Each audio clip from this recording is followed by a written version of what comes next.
Hello everyone, this video is brought to you by the 7th Monk.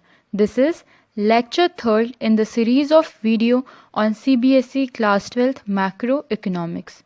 Here in this lecture, we would be discussing about the product method to calculate national income. So first of all, in this slide, I have revised all the concepts that we had discussed in the earlier videos. Right, if we are given with one aggregate, then we can easily reach at any other aggregate, okay? Because in order to move from gross to net, we just need to subtract depreciation. In order to move from domestic product to national product, we need to add an FIA, and in order to move from market price to factor cost, we need to subtract NIT, that is net indirect tax, right? So if we are given with these three things, that is depreciation, NFIA and NIT, then we can find any aggregate from any one aggregate, right? So now let's get started. Basically, there are three methods of measuring national income: income method, expenditure method, and product method. In this video, we would be doing the first method of calculating national income, that is value added method or product method. So while calculating national income from product method, we only include the value of final goods, right? Or the value added by each firm in the process of production is included, okay? So let's understand it through an example. Here you can see that firm A is selling wheat for rupees 10 to firm B. Firm B is making wheat flour out of it and is selling it for rupees 20 to firm C, and firm C is making bread out of it, okay? So the value of bread contains the value of wheat flour as well as the value of wheat in it. That's why we include only the value of final goods while calculating national income.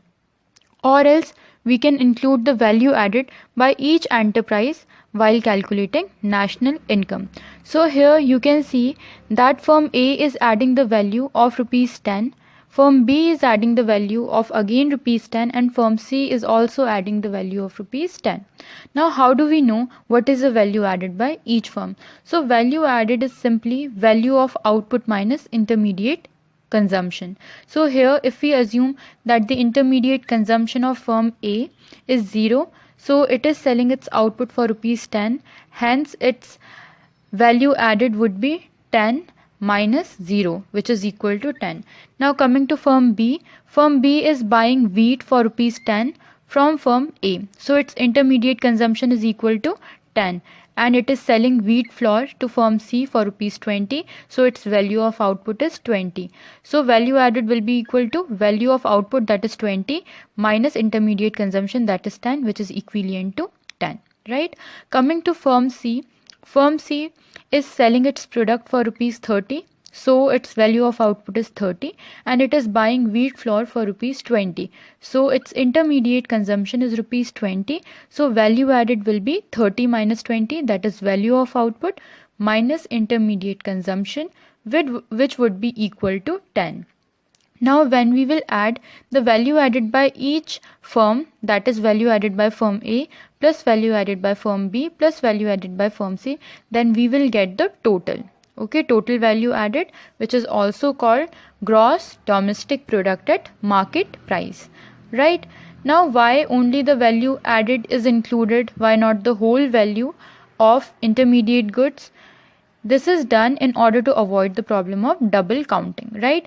Because the value of wheat flour already include the value of wheat in it, and the value of bread already include the value of wheat flour as well as value of wheat inside it, right?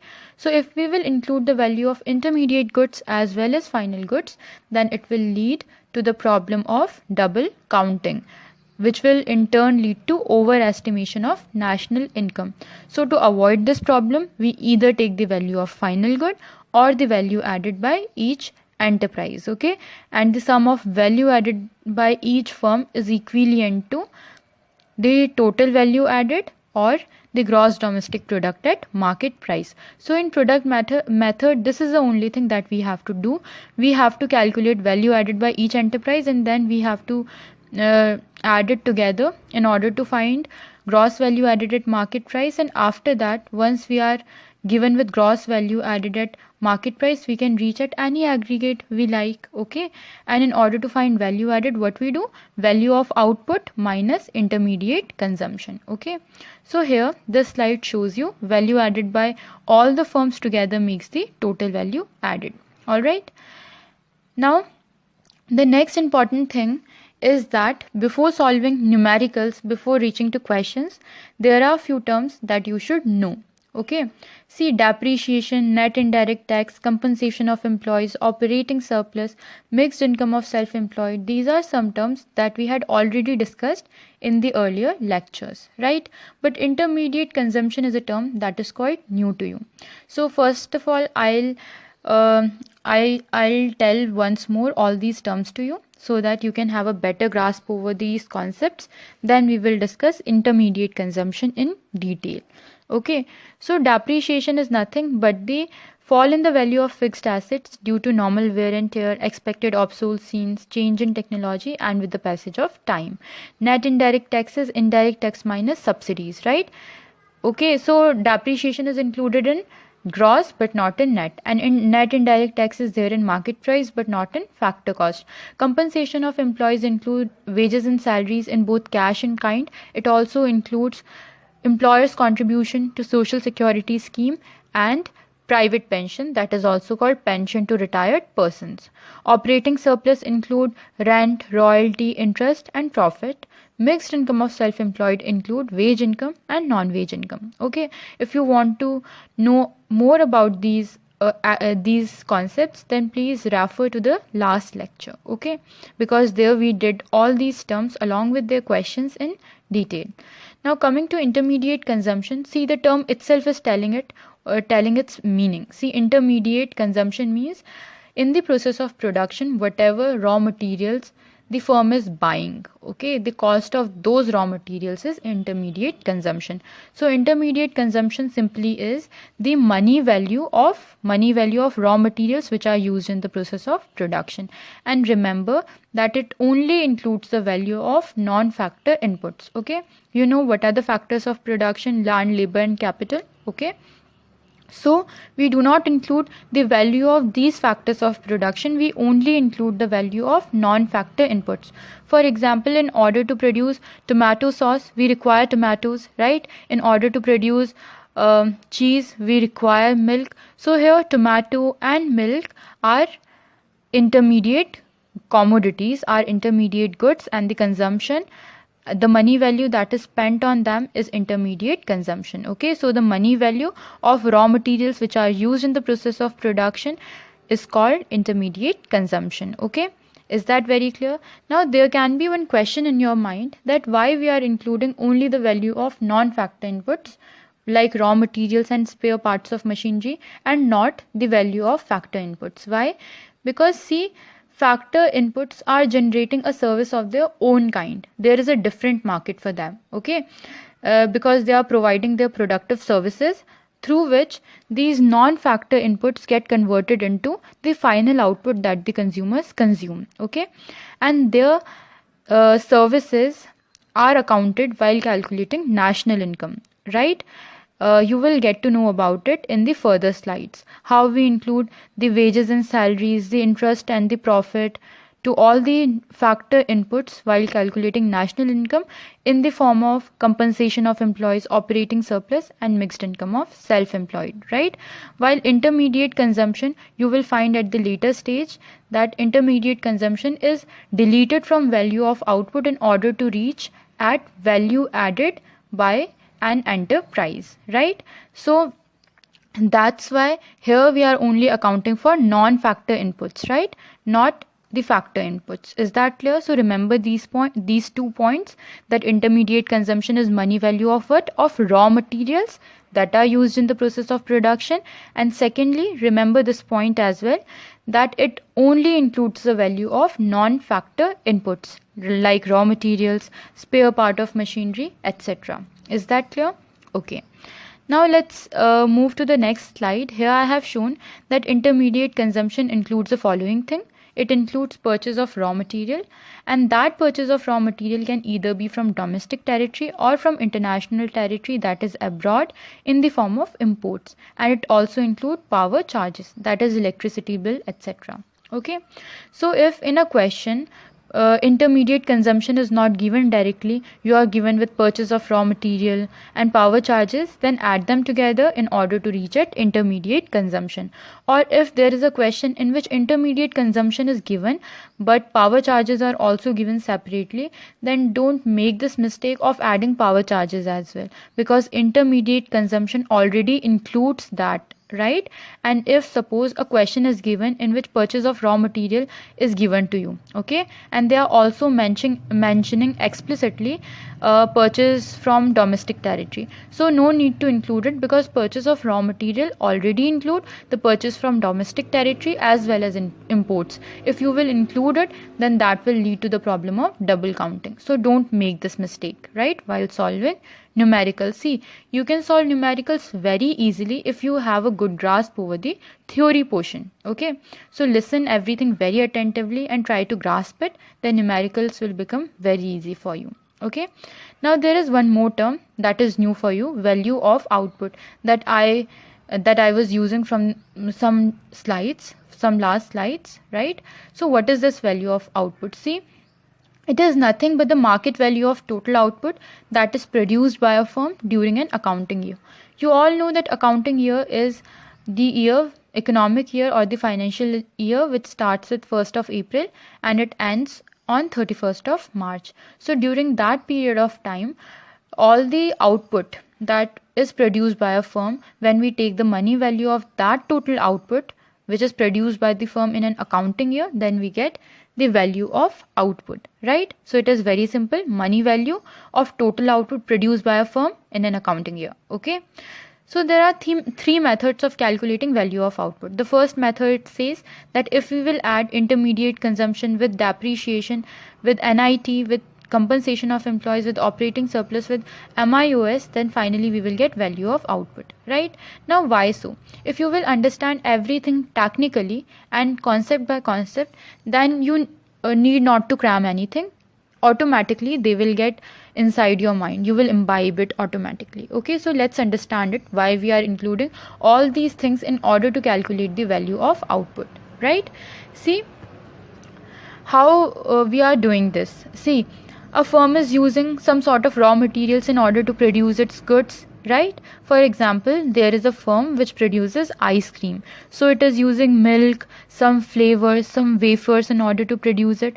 So the money value that it is spending on those things will be included under intermediate consumption, and that should be accounted, right, when we are accounting for value of output, right? Because firm is spending that money in order to buy raw materials. Then in order to produce ice cream, that firm will be having some sort of machines like blenders and also some refrigerators, right? Now over the time, by constant use, those machines will get depreciated, will get worn and torn, so we will include that cost as well in the form of depreciation. Then the firm has to pay some indirect taxes on its good, as well as it receives some sort of subsidies. So we account net indirect tax, we account for both the indirect taxes as well as subsidies. Now compensation of employees, operating surplus and mixed income are accounting for all the wages and salaries that the firm are paying to its employees, right? And it is also accounting for the profits, for the rent, royalty or interest, if there is any, that the firm is getting or the firm is paying, right? So all these things together tells us what is the value of output, right? Now coming to the next formula for calculating value of output, it can be also calculated as price into good plus price into services. See, all these three things, compensation of employees, operating surplus and mixed income of self-employed, are accounting for services, and all these three, intermediate consumption, depreciation, net indirect tax, are accounting for good. Okay, so if we will do price into good plus price into service, we will get value of output. There is one more method to calculate it. Value of output can be calculated as sales plus change in stock, right? Now this term sales is, I think you are familiar with it. Whatever the firm is selling to its consumer is sales, okay? But change in stock is new to you. So we will discuss both these terms in detail once, so that the definition of value of output could be much more clearer to you. For now, just remember that it is a market value of total output produced by a firm in an accounting year, right? Now let's see, what do we mean by change in stock and sales? So sales means whatever the firm is selling to its consumer, whatever the consumers are buying from firms.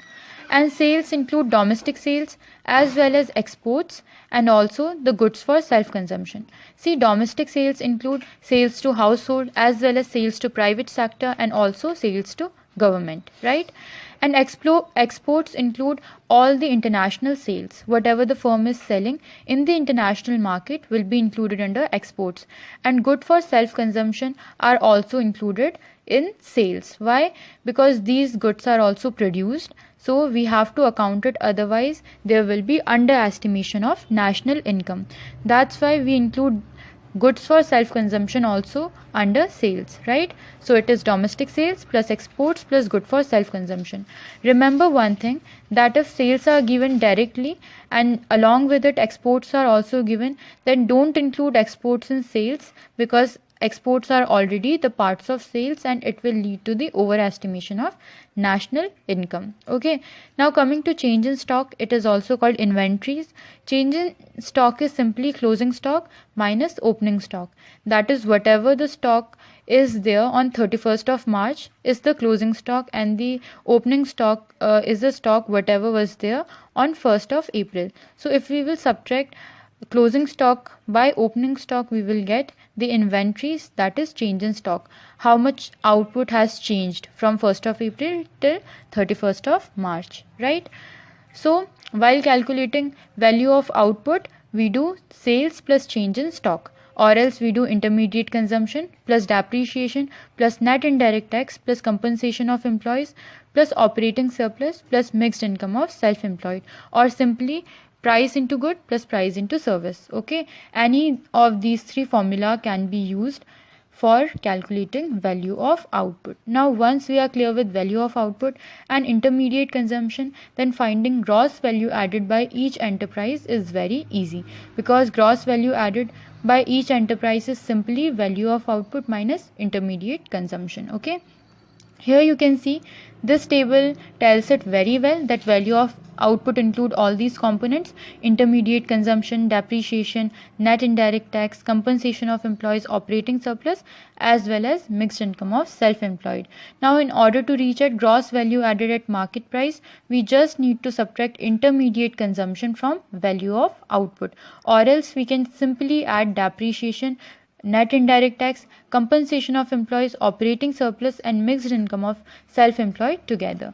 Now in order to reach from gross value added at market price to net value added at market price, we simply need to remove depreciation for it, because you know gross has depreciation in it, whereas net does not have depreciation, right? So in order to move from gross value added at market price to net value added at market price, we will simply subtract depreciation, or else we will subtract intermediate cost as well as depreciation from value of output, right? The other way is to simply add net indirect tax, compensation of employees, operating surplus, and mixed income of self-employed. See, the name itself is telling us what we need to include and what we need not to include. Since it is at market price, so of course we will include net indirect tax. Since it was gross as well as market price, so we included both depreciation as well as net indirect tax in compensation of employees, operating surplus, and mixed income of self-employed.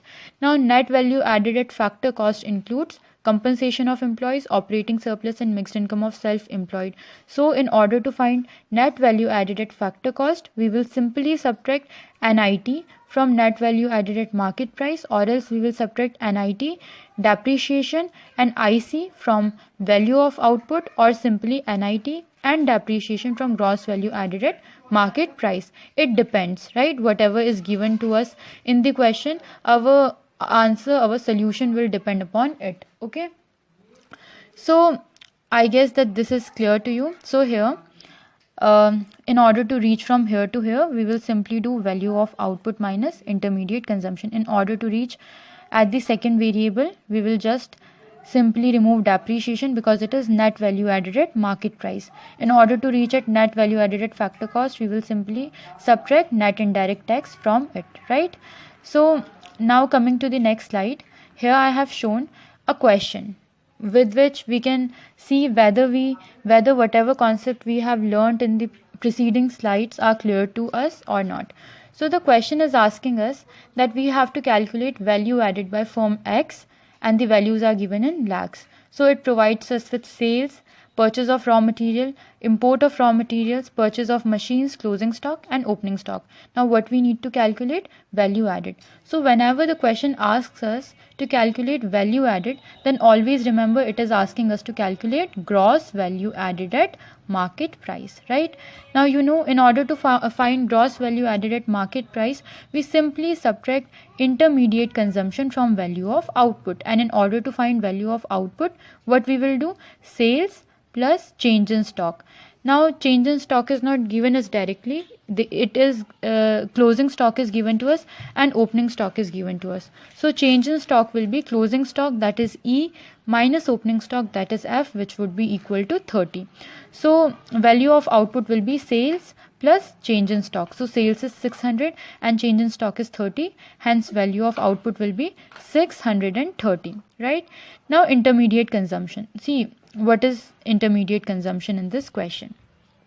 Here you can see that purchase of raw materials is given as 200, right?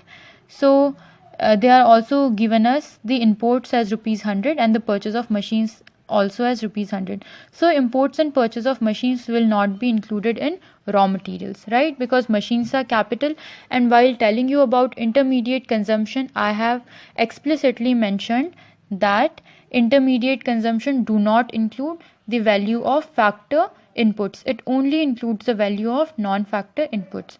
Now purchase of raw material will be included only in intermediate consumption. Now why we are not including imports? Because purchase of raw material include purchase from domestic territory as well as purchase from abroad in the form of imports, right? In the form of imports, and it also include the goods for self-consumption, right? So since imports is already there in purchase of raw material, hence no need to include it separately, otherwise it will lead to the problem of double counting. So value of output is 630 and intermediate consumption is 200.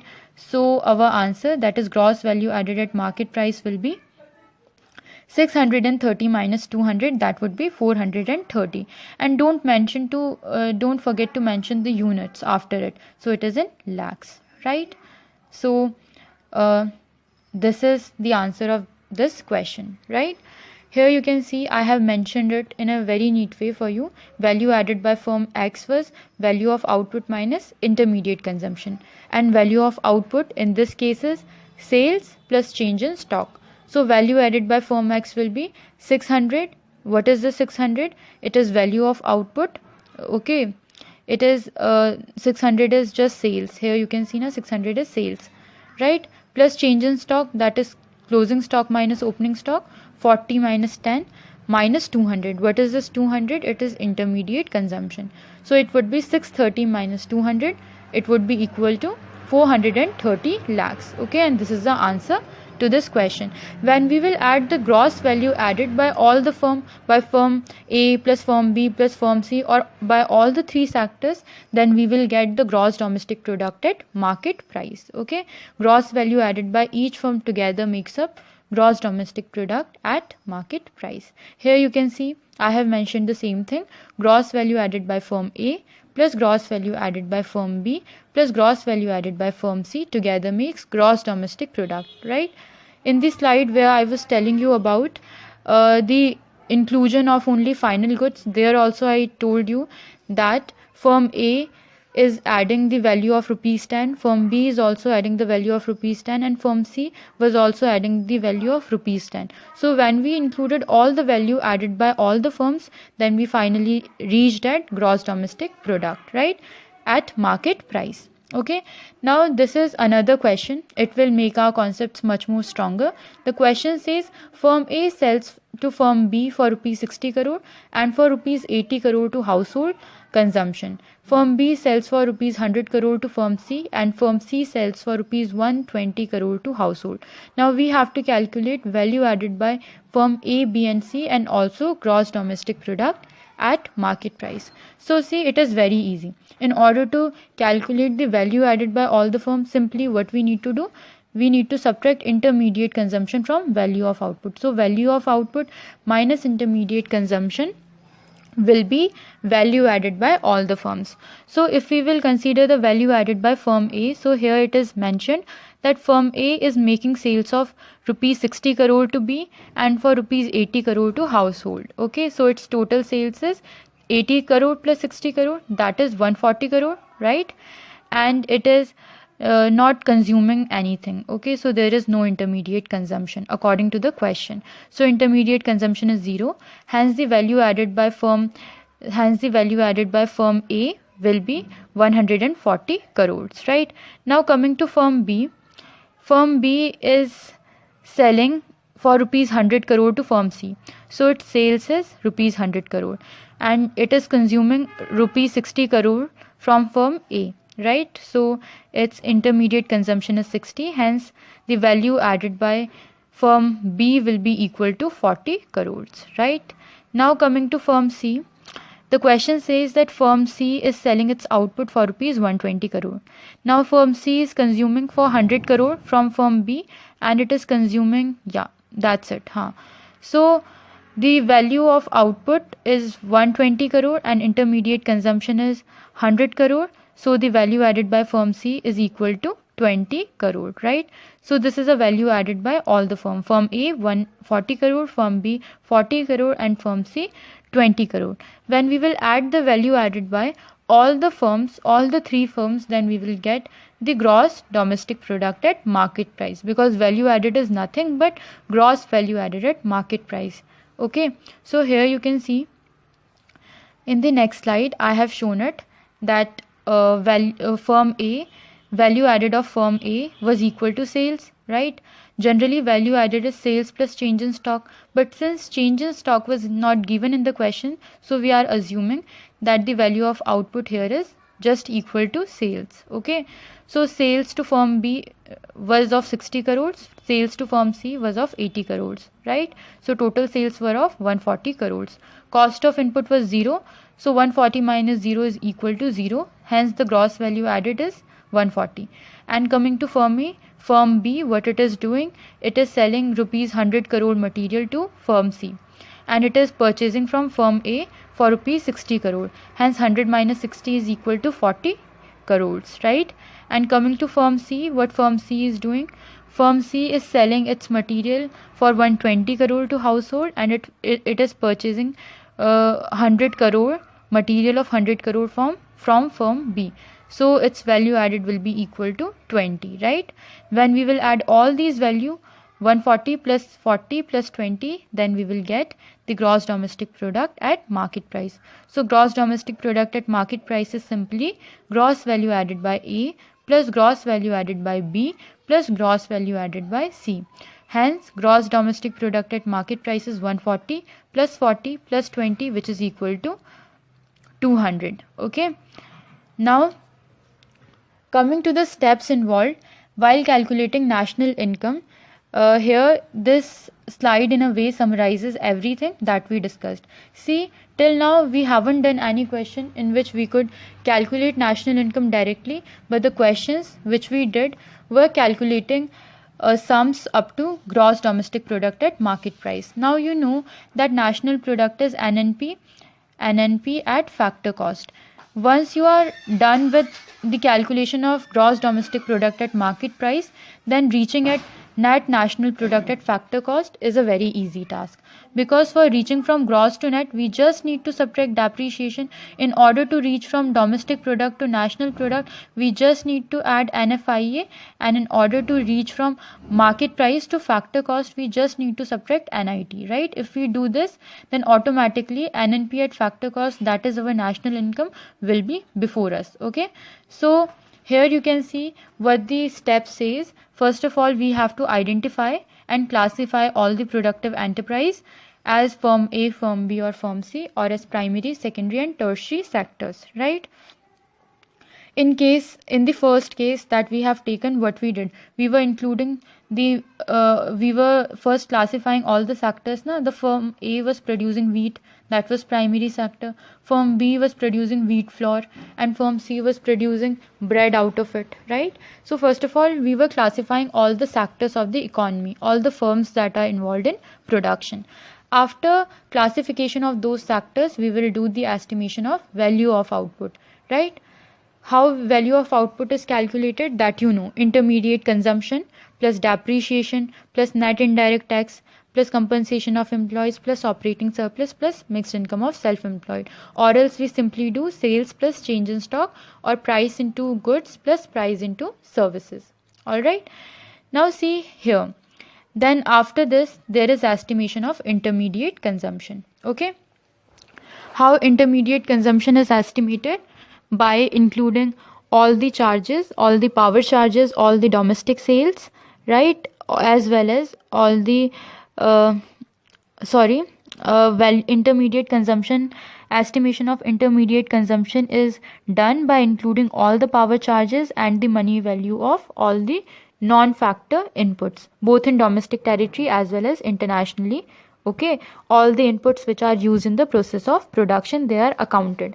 Now in order to calculate gross value added, that gross value added at market price, what we do, we subtract intermediate consumption from value of output. Okay, and after that what we find net value added by subtracting depreciation from gross value added. Okay, and after doing the sum of all the net value added by all the firms or by all the sectors, we reach at net domestic product at factor cost.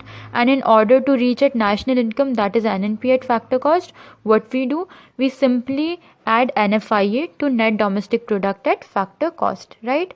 Now in the earlier question, what we did, we included all the gross value added in order to find gross domestic product. You can move a way forward, okay, by first reaching at net value added, and after that from net value added you can directly reach at net domestic product at factor cost, and then finally you can calculate national income.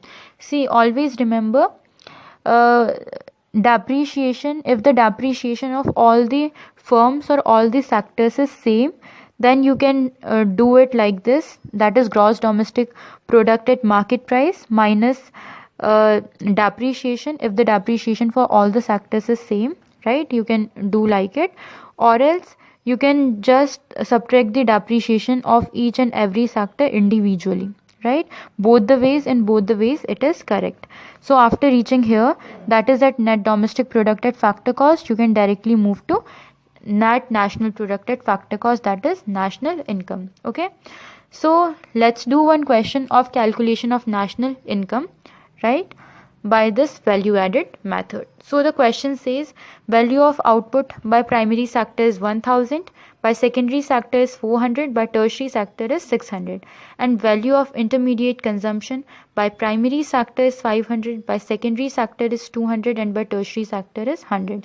It has also given us indirect taxes paid by all sectors as 80, consumption of fixed capital, that is depreciation of all sectors, as 80, and NFIA, that is net factor income from abroad, as 20. Subsidies received by all sectors is given as 60. Okay, so first of all, in order to find national income, what we will do, we will find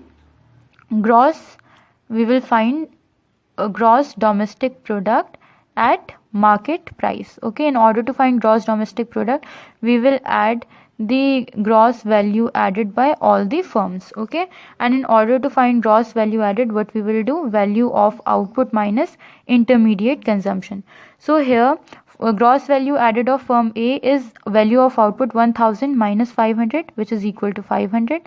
The value of output of secondary sector is 400 and intermediate consumption is 200.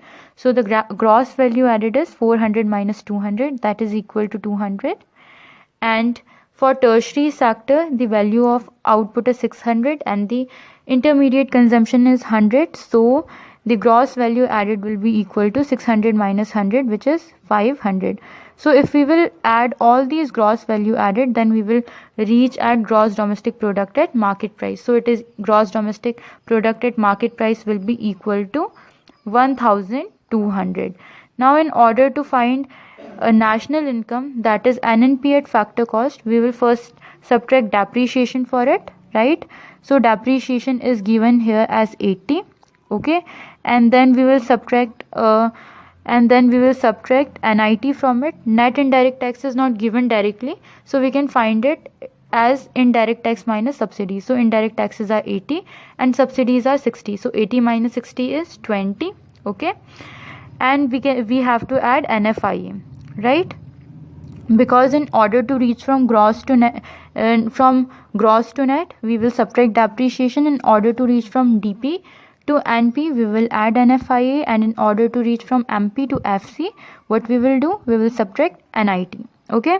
So when we solve this, we get that our national income is 1120, right? Okay, so here you can see I have shown it very clearly that gross domestic product, first of all we will add gross value added by all the three sectors in order to reach at gross domestic product at market price, right? So gross value added by primary sector plus gross value added by secondary sector plus gross value added by tertiary sector together forms gross domestic product at market price. And from gross domestic product at market price, we can reach at net domestic product at factor cost by subtracting depreciation and also by subtracting NIT. And NIT can be found just by subtracting indirect tax from subsidies. And in order to reach at national income, that is NNP at factor cost, we will just add NFIE to it, right? See, NDP at factor cost is domestic income and NNP at factor cost is national income, okay? So if a question asks you to find domestic income, you have to find NDP at factor cost, and if a question asks you to find NNP at factor cost, that is the national income, then you have to find NNP at factor cost just by adding NFIE to it. So here you can see I have shown you a very clean and neat solution for this. The gross value added is equal to value of output minus intermediate consumption. So gross value added by primary sector is 1000 minus 500, which is equal to 500 because 1000 was the value of output and 500 was the intermediate consumption. Gross value added by secondary sector is 400 minus 200, which is equal to 200, right? Here you can see in this that the value added by secondary sector would be value of output minus intermediate consumption, 400 minus 200, and by tertiary sector it would be 600 minus 100, okay? So here I have done the same thing, 600 minus 100 equal to 500, and gross domestic product at market price will be the sum of all these three, 500 plus this 200 plus this 500, which would be equal to 1200. Now in order to calculate national income, that is NNP at factor cost, I will subtract depreciation and NIT from GDP at market price, then I will add NFIE to it, okay? And after doing so, I get national income as 1120. Since no unit was mentioned in the question, right, that's why you won't mention any unit in your answer. Only if the units are mentioned like crores, lakh, then and only you will mention it in your answer, right? Now see, let's discuss about some precautions for estimating national income, okay? So while calculating national income, always remember that transfer incomes will not be included. We discussed it in a great detail in the last lecture, where I told you that transfer incomes are unilateral payment and they are received by any firm or any person without doing any work. That's why they are not included while calculating national income, okay?